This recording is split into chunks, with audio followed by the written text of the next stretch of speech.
আমাদের পিতা হচ্ছেন আদম আলাইহিস সালাম, যিনি বানর ছিলেন না, মানুষ ছিলেন। এক। আর 2 নাম্বার, আমরা এই দুনিয়াতে বিবর্তনবাদের মধ্য দিয়ে আসি নাই, সরাসরি জান্নাত থেকে আসছি। আল্লাহ পাক আদম আলাইহিস সালামকে জান্নাত থেকে দুনিয়াতে পাঠিয়েছে, জান্নাত থেকে সরাসরি দুনিয়াতে পাঠিয়েছে। বরং কোরআন এর উল্টা কথা বলেছে। কি কথা? কোরআন সূরা বাকারায় বলছে একটা জাতি ছিল, তার নাম বনু ইসরাইল। কি নাম? এই বনু ইসরাইলের মধ্যে একটা দলকে আল্লাহ পাক বলেছিলেন শনিবারের দিনে মাছ ধরবে না। কি বলেছেন? শনিবারে, এই যে সাগর আছে আপনাদের মনে করেন, এই শনিবারে মাছ ধরবে না। তো বনু ইসরাইল বেশি চালাক, অতি চালাক, যারা ওই যে প্যালেস্টাইন দখল করে বসে আছে, ওরা দাবি করে আর কি, আসলে এরা সত্যিকারের বনু ইসরাইল নয়, এরা ইউরোপিয়ান জিউস, এরা কিন্তু সত্যিকারের বনু ইসরাইল নয়। এখন এরা অতি চালাক, মাছ ধরে নাই, কিন্তু মাছ ধরার বাদ দিয়ে রাখছে। মাছ আসে, বাদ দিয়ে রাখি, পরে ধরব। এই পাপের কারণে, এই সীমা লঙ্ঘন করার কারণে সূরা বাকারা এবং সূরা আরাফে আল্লাহ পাক বলেছেন ওই মানুষগুলোকে আল্লাহ পাক বানর বানিয়ে দিয়েছে। তাহলে মানুষ থেকে বানর হয়েছে এই দলিল কোরআনে আছে, পড়ে দেখেন। মানুষ থেকে যে বানর হয়েছে এই দলিল কোরআনে আছে, সূরা বাকারায় আছে, সূরা আরাফের মধ্যেও আছে। শনিবারের সীমা লঙ্ঘন করার কারণে এই অপরাধ, এই পরিণতি আল্লাহ পাক কিছু মানুষকে দিয়েছে। তারা এখনো জীবিত আছে কিনা আমরা জানি না, ওদেরকে আল্লাহ পাক মেরে ফেলেছেন না বেঁচে আছে আমরা এগুলো জানি না, কারণ কোরআন এগুলো নিয়ে কথা বলে নাই। এতটুকু কোরআন বলেছে। তবে এখনও কিন্তু বহু বাইরের মানুষ আকৃতির প্রাণীকে আল্লাহ পাক ভেতর থেকে বানর বানিয়ে দিচ্ছেন না। এটা নিয়ে একটা কথা বলতে চাই, সেটা হলো কিয়ামতের আগে আগে আরও কিছু মানুষকে আল্লাহ পাক কিন্তু শূকর এবং বানরে পরিণত করবে। এই হাদিসটা কি জানেন?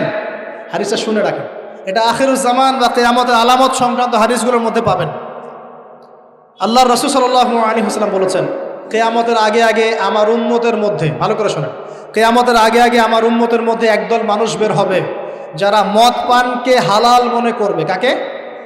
মদ পান করাকে হালাল মনে করবে। যারা বাদ্যযন্ত্র, গায়িকা, নায়িকা এগুলো নিয়ে নর্তকী নাচাবে রাতের বেলা, এগুলোকে হালাল মনে করবে। যারা অশ্লীলতা, বেহায়াপনাকে জায়েজ করে নিবে। ঠিক আছে, এরকম কয়েকটা পাপের কথা বলে নবীজি বলছেন একদিন সকালবেলা আল্লাহ পাক তাদেরকে ঘৃণিত বানরে পরিণত করবে। এটা হবে সামনে, কখন কিভাবে হবে আল্লাহ ভালো জানে। এবার আমি কনসেপ্টে চলে আসি। এই যে পৃথিবীতে নেমে আসলাম, তাহলে আমরা কোত্থেকে আসছি ভাই? আমরা কি পৃথিবীর অধিবাসী ছিলাম? আমরা জান্নাতে ছিলাম, ওখান থেকে আল্লাহ পাক পাঠিয়েছে। এবার পৃথিবীতে এসে আদম আলাইহিস সালামের যুগে খুব একটা দুর্ঘটনা ঘটে নাই, একটা ঘটেছে। কয়টা? একটা। ভাই হাবিলের কুরবানি কবুল হয়, কাবিলের অন্তর্দাহ হয়, জ্বালা হয়। কেন হাবিলেরটা কবুল হবে, কাবিলের কেন হচ্ছে না? এই হিংসার বশবর্তী হয়ে কাবিল হাবিলকে হত্যা করে ফেলে। হত্যা করে লাশটা দাফন করার পদ্ধতিও তার জানা ছিল না। আল্লাহ কাককে পাঠালেন, কাককে দেখে সে শিখল। প্রথম দুর্ঘটনা হচ্ছে হাবিল কাবিলের দুর্ঘটনা। বলে রাখি, আজকেও নিজের ভাইয়ের বেশে বহু কাবিল মুসলিম সমাজের মধ্যে ঘুরে বেড়ায়। নিজের ভাইয়ের লেবাসে, পোশাকে, সুরতেই বহু কাবিল এখনও কিন্তু মুসলিম সমাজে ঘুরে বেড়ায়। তো আমরা কাবিলদেরকে কাবিলের পরিণতি সম্পর্কে সচেতন করতে চাই। হাবিল বলেছিল তুমি যদি আমাকে মারতে আসো, আমি তোমাকে মারার জন্য হাত বাড়াবো না। হাবিল জান্নাতে যাবে আর কাবিল জাহান্নামে যাবে। কেন কাবিল জাহান্নামে যাবে? নবীজি বলেছেন পৃথিবীর প্রথম হত্যাকাণ্ড সংগঠিত করেছে কাবিল। এ কারণে পৃথিবীতে যত খুন হবে সমস্ত খুনের পাপের একটা অংশ কাবিলের আমল নামায় যোগ করা হবে। বলে নাউজুবিল্লাহ। একটা কথা মনে রাখবেন, সদকায়ে জারিয়া যেমন আছে, গুনাহে জারিয়াও আছে। একটা মদের দোকান দিয়েছেন, যত মানুষ মদ খাচ্ছে সমস্ত গুনার একটা অংশ আপনার কাঁধে আসছে। সিনেমা হল করেছেন, মানুষ সারাদিন নেকড়া ছবি দেখে, নগ্ন ছবি দেখে, যত মানুষ এখানে পাপ করবে সমস্ত পাপের একটা অংশ আপনার কাঁধে যায়। আবার একটা মাদ্রাসা করেছেন, যত মানুষ এখানে দ্বীনি ইলম শিখবে এই নেকির একটা অংশ আপনি পাবেন ইনশাআল্লাহ। মরে গেলেও কবরে পাবেন ইনশাআল্লাহ। আল্লাহ পাক আমাদের সবাইকে সদকায়ে জারিয়া করার তৌফিক দেন, গুনাহে জারিয়া থেকে বাঁচিয়ে রাখুন। খুব খেয়াল রাখবেন, আল্লাহ পাক আমাদের হেফাজত করুন বলি আমি। এবার ওই যুগ শেষ, নূহ আলাইহিস সালামের যুগ। এই যুগে আল্লাহর একই সুন্নত। নূহ আলাইহিস সালাম 950 বছর দাওয়াত দিলেন, 40টা বা 80টা পরিবার ইসলাম কবুল করেছে, বাকিরা করেন। যারা করে নাই আল্লাহ পাক তাদেরকে ডুবিয়ে মারলেন, যারা করেছে আল্লাহ পাক উদ্ধার করলেন। সোজা কথা, আজকে সারা পৃথিবীতে যত মানুষ আমরা বেঁচে আছি না, আমরা কোনো না কোনোভাবে ওই 80 পরিবারের সদস্য। আমরা ভাই ভাই বা আমরা ওই ফ্যামিলি, 80 ফ্যামিলির অন্তর্ভুক্ত। কীরকম করে? নূহ আলাইহিস সালামের 4 সন্তান ছিল। কয় সন্তান? এক সন্তানের নাম হচ্ছে হাম। কি নাম? হাম। হাম ছিল একটু কালো বর্ণের। হামকে দিয়ে আফ্রিকার কন্টিনেন্টে যত মানুষ দেখছেন ব্ল্যাক স্কিনের, কালো স্কিন, এরা সবাই হামের বংশধর। মজা না বিষয়টা? মানুষের অস্তিত্ব পৃথিবীতে, ইতিহাস, এগুলো খুব ইন্টারেস্টিং টপিক। ইতিহাস পড়তে থাকলে আপনি ডুবে যাবেন। কত কি যে বিশ্বে হয়েছে আর কত কিছু হবে সামনে, সুবহানাল্লাহ। তখন আপনার অস্তিত্ব জানান দিবে যে আমি কত ক্ষুদ্র, মহাবিশ্ব কত বড়, আল্লাহ কত বড়, কত সময় চলে গেছে আর আমি এই সময় কি করছি। এক ভাইয়ের নাম শাম। এই শামকে কেন্দ্র করে এই আরবের যে মানুষগুলো আছে, আরব, অ্যারাবিয়ান, এরা শামের বংশধর। আরেক ভাইয়ের নাম ইয়াফাস। কি নাম? ইয়াফাস। ইয়াফাসের বংশধর হচ্ছে পশ্চিমারা, মানে রোমক যারা, তারা। আরেক ভাইয়ের নাম ছিল কেনান। কি নাম? কেনান। এ ইমান নিয়ে আসে নাই, ওই যে প্লাবনে ডুবে মরে গেছে। মরে যাওয়ার পরে আদম আলাইহিস সালাম বলেছিল, আল্লাহ আমার পরিবারের অন্তর্ভুক্তকে মাফ করে দাও। আল্লাহ বলেছেন, লাইসা মিন আহলিক, সে তোমার পরিবারের কেউ না। নবীর সন্তান হয়েও, নবীর সন্তান হওয়ার পরেও ইমান না আনার কারণে সে জাহান্নামে গেছে। আর আমরা আর কি এমন মানুষ, অমুক আলেমের সন্তান, অমুক বক্তার সন্তান, হ্যাঁ, অমুক পীরের নবাবজাদা, অমুক তমুক, এইসব বড়াই করে লাভ নেই। আমল, আকীদা, ইমান যদি ঠিক না থাকে, আমাদের বংশ পরিচয় আমাদেরকে বাঁচাতে পারবে, আমাদের দেশ, জাতীয়তাবাদ, বর্ণ বাঁচাতে পারবে। যার যার কবরে তাকে তাকে যেতে হবে। নিজের আমল নিয়ে ফিকির করেন, নিজের কবর নিয়ে ফিকির করেন, অন্যের দিকে চোখ দেওয়া বন্ধ করেন, আগে নিজের কবর ফিকির করেন। আল্লাহ পাক সবাইকে তৌফিক এনায়েত করুন। বলি, যারা বুদ্ধিমান তারা নিজেকে নিয়ে ব্যস্ত থাকে, যারা অহংকারী, উদ্ধত, এরা মানুষের পিছনে পড়ে থাকে। আল্লাহ পাক আমরা সবাইকে নিজের চেহারা আয়নায় দেখার তৌফিক দান করুন। হ্যাঁ প্রিয় ভাইরা, নূহ আলাইহিস সালামের যুগ চলে গেল। 950 বছর দাওয়াত দেওয়ার পরে এই পরিণতি হয়েছে। এরপরে আসছে ইব্রাহিম আলাইহিস সালামের সময়। আল্লাহ পাক তাকে উদ্ধার করেছেন, অগ্নি পরীক্ষা থেকে বাঁচিয়েছেন, নমরুদকে আল্লাহ পাক ধ্বংস করেছেন। আল্লাহ পাক এরপরে এনেছেন আদ জাতি। আদ জাতির হুদ আলাইহিস সালাম এবং তার অনুসারীদেরকে আল্লাহ পাক বাঁচিয়েছেন, বাকিদেরকে ধ্বংস করে দিয়েছেন ঝড় দিয়ে, বায়ু প্রবাহ দিয়ে। সামুদ জাতি এসেছে, সামুদ জাতিকে আল্লাহ পাক ধ্বংস করেছেন বজ্রপাত দিয়ে, বিদ্যুৎ দিয়ে। আর সালেহ আলাইহিস সালাম এবং তার অনুসারীদেরকে বাঁচিয়ে দিয়েছে। ফেরাউনের যুগ এসেছে, আল্লাহ পাক মূসা আলাইহিস সালাম এবং বনু ইসরাইলকে বাঁচিয়েছেন, ফেরাউনকে ডুবিয়ে মেরেছেন লোহিত সাগর। ঈসা আলাইহিস সালামের যুগ আসছে, একই সুন্নাত। ঈসা আলাইহিস সালামকে আল্লাহ পাক শুধু রক্ষাই করেন নাই, নিজের কাছে উঠিয়ে নিয়েছেন। সুবহানাল্লাহ। তিনি আবারও আসবেন পৃথিবীতে ইনশাআল্লাহ। যতদিন না তিনি আসছেন এবং এই পৃথিবীতে 40 বছর রাজত্ব না করছেন, কিয়ামত হবে না ইনশাআল্লাহ। যতদিন পর্যন্ত ঈসা আলাইহিস সালাম আবার ব্যাক না করছেন এবং এই জেরুজালেম থেকে সারা বিশ্বে খিলাফা কায়েম না করছেন, 40 বছর শাসন না চালাচ্ছেন, কিয়ামতও হবে না ইনশাআল্লাহ। এটা সামনে অপেক্ষা করছে। এবং নবী সাল্লাল্লাহু আলাইহি ওয়াসাল্লামের যুগে আবু জাহেল, আবু লাহাব বা সাহেবাদেরকে আল্লাহ পাক ধ্বংস করেছেন, আল্লাহর নবী এবং সাহাবীদেরকে আল্লাহ পাক সম্মানিত করেছেন। আপনি কি পুরো হিস্ট্রির মধ্যে একটা সুন্নত দেখতে পাচ্ছেন, কমন সুন্নত? কি সুন্নত? প্রত্যেক যুগে যুগে যারাই আল্লাহর ওই যে বিধান মেনে চলেছে, সমকালীন নবী রাসূলদের আনুগত্য করেছে, আল্লাহ পাকের আনুগত্য করেছে, আল্লাহ পাক তাদেরকে উদ্ধার করেছেন দুনিয়াতেও পরকালে। প্রত্যেক যুগে যুগে যারাই আল্লাহকে মানে নাই, রাসূলকে মানে নাই, আল্লাহর আসমানি কিতাবকে মানে নাই, বিরুদ্ধাচরণ করেছে, কুফরি করেছে, শিরক করেছে, আল্লাহ পাক সবাইকে ধ্বংস করে দিয়েছেন, কারো কোনো পরোয়া করে। এই সিলসিলা আজও অব্যাহত আছে, আগামীতেও থাকবে ইনশাআল্লাহ। এখন আমরা যারা এখন বেঁচে আছি, আমরা নবী সাল্লাল্লাহু আলাইহি ওয়াসাল্লামের ইন্তেকালের প্রায় 1450 বছর পরের মানুষ। আল্লাহর নবী এসেছেন এমন সমাজে, যে সমাজে শিরকের পাপ চলছে, সুদের পাপ চলছে, দুর্নীতি চলছে, আপনার কন্যা সন্তানকে জীবিত হত্যা করা হচ্ছে, আপনার মাদক দ্রব্যের সয়লাভ চলছে, মেয়েদের অধিকার দেওয়া হচ্ছে না, হ্যাঁ, গোত্রীয় হানাহানি চলছে। ওই সমাজটাকে তিনি 23 বছরের মধ্যে পাল্টে ফেললেন। কত বছর? 23 বছর। কিভাবে পাল্টালেন? উত্তর, তিনি প্রথমে জ্ঞানের চর্চা করেছেন। কিসের চর্চা? জ্ঞানের। আল্লাহ পাক প্রথম ওহী নাযিল করেছেন, ইকরা বিসমি রাব্বিকাল্লাযী খালাক, পড়ুন আপনার রবের নামে যিনি আপনাকে সৃষ্টি করেছেন।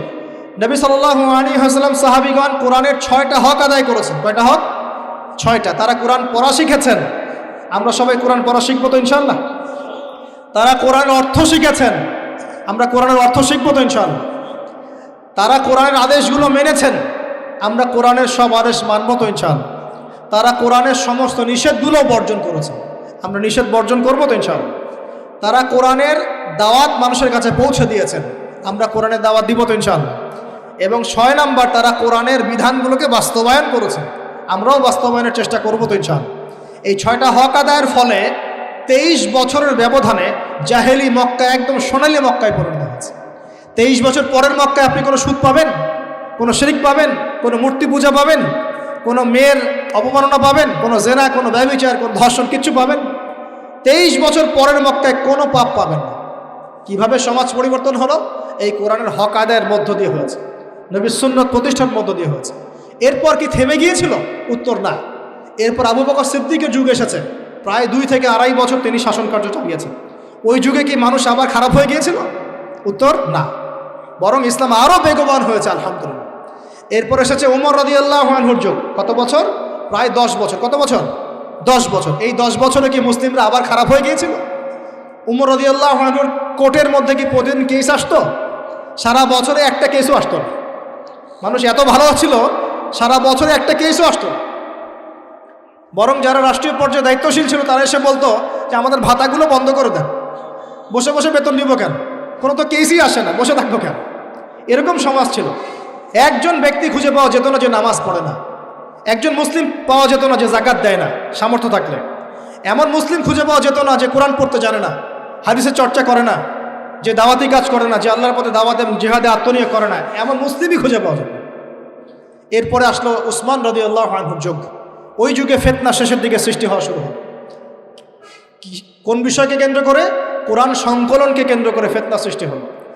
আতাতায়ীদের, বিদ্রোহীদের হাতে উসমান রাদিয়াল্লাহু আনহুকে নির্মমভাবে শাহাদাত বরণ করতে হয়েছে।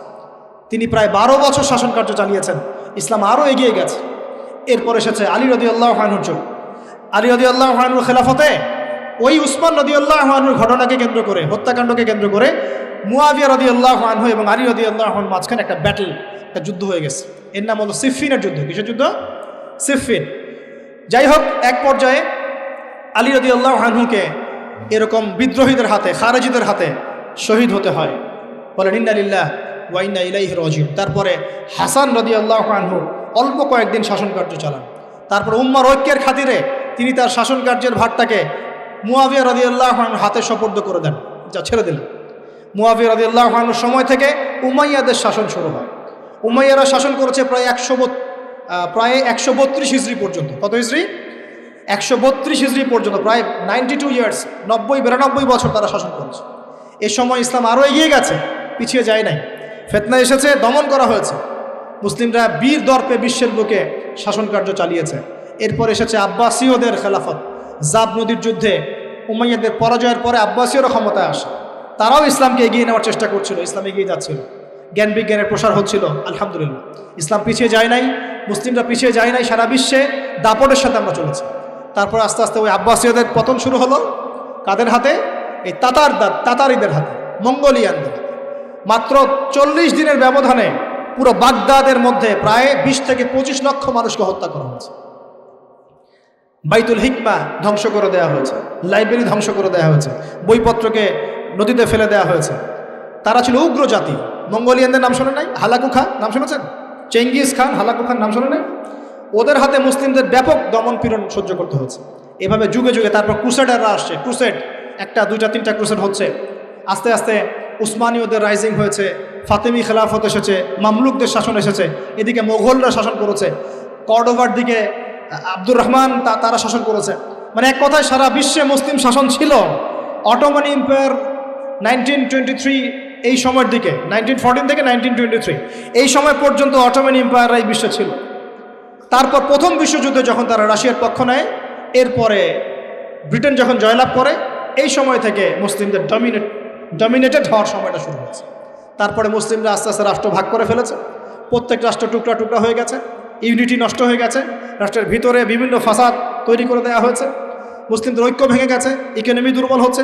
সব মিলিয়ে আজকে মুসলিমদের আজকে এই অবস্থা হচ্ছে। আমাদের এখন যুবকরা চিনে না আল্লাহকে, নামাজ পড়তে মানুষ খুঁজে পাওয়া যাচ্ছে না, জাকাত দেওয়ার মানুষ পাওয়া যায় না।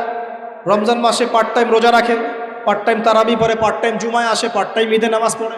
প্রজন্ম আস্তে আস্তে এই জায়গায় চলে আসছে। আল্লাহকে চিনে না, রাসূলকে চিনে না, ইসলামের হিস্ট্রি জানে না, আমাদের শেকড় জানে না।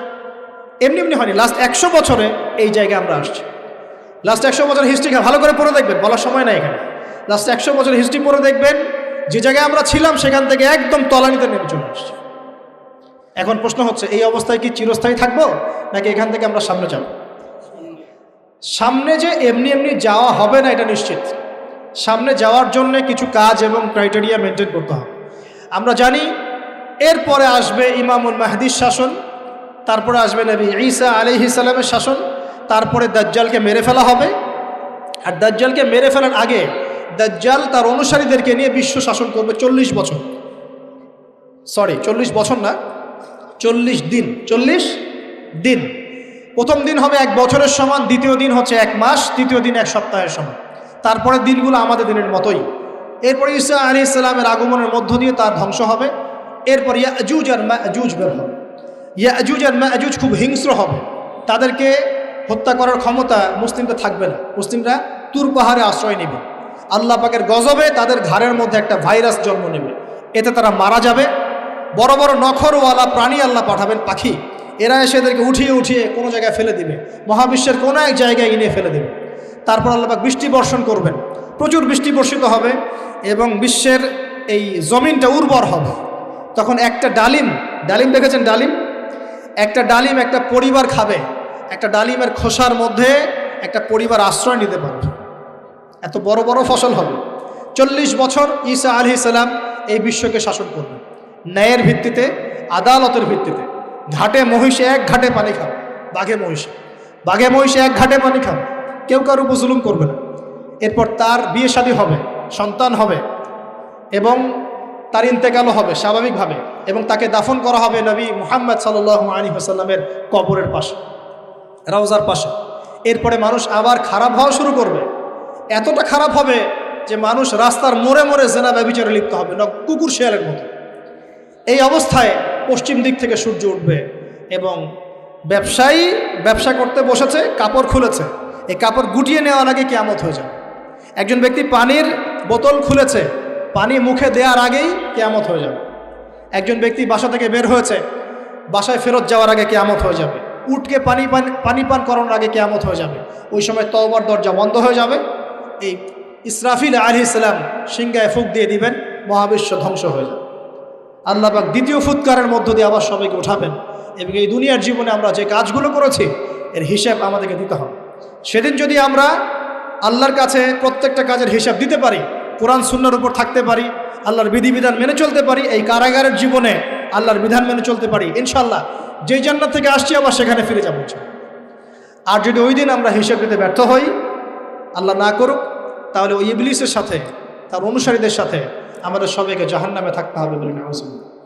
এভাবে হিস্ট্রি শুরু হয়েছে, হিস্ট্রি শেষ হবে। এই দুনিয়া চিরস্থায়ী হবে না, আর আমাদের অবস্থা এমন থাকবে না। এখন শেষ কথা হচ্ছে, এই অবস্থা থেকে উত্তরণের জন্য আমাদের কি করণীয় হচ্ছে? উত্তর, আমাদের প্রথম দরকার জ্ঞান চর্চা। কি দরকার ভাই?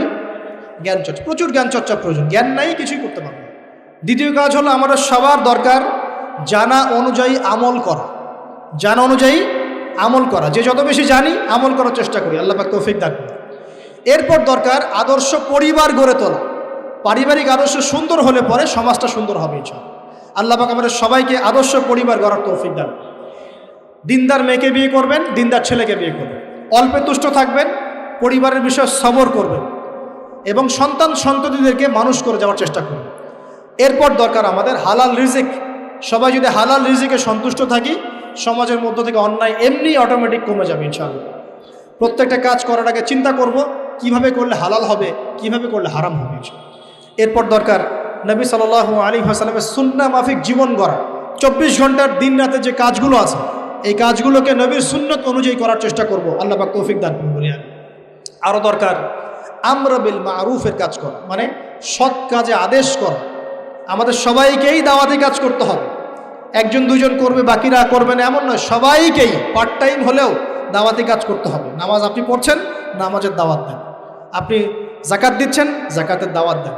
আপনি রমজান মাসে রোজা রাখছেন, অন্য ভাইকেও রোজা রাখতে উৎসাহিত করেন। আপনি সুদ খাচ্ছেন না, অন্য ভাইকেও নিষেধ করেন, ভাই আপনিও খায় না। আমি যা করি সেটা আপনি অবশ্যই প্রচার করবেন, আপনি যা করেন সেটা আপনি প্রচার করবেন, যা করেন না সেটা বলতে যাওয়ার দরকার নেই। তবে হ্যাঁ, আমলের কথা আপনি বলতেই পারেন। যদি আপনি তাহাজ্জুদ নিয়মিত পড়তে নাও পারেন, মানুষকে আপনি বলতে পারবেন তাহাজ্জুদ নামাজ পড়েন, তাহাজ্জুদ নামাজ পড়া ভালো।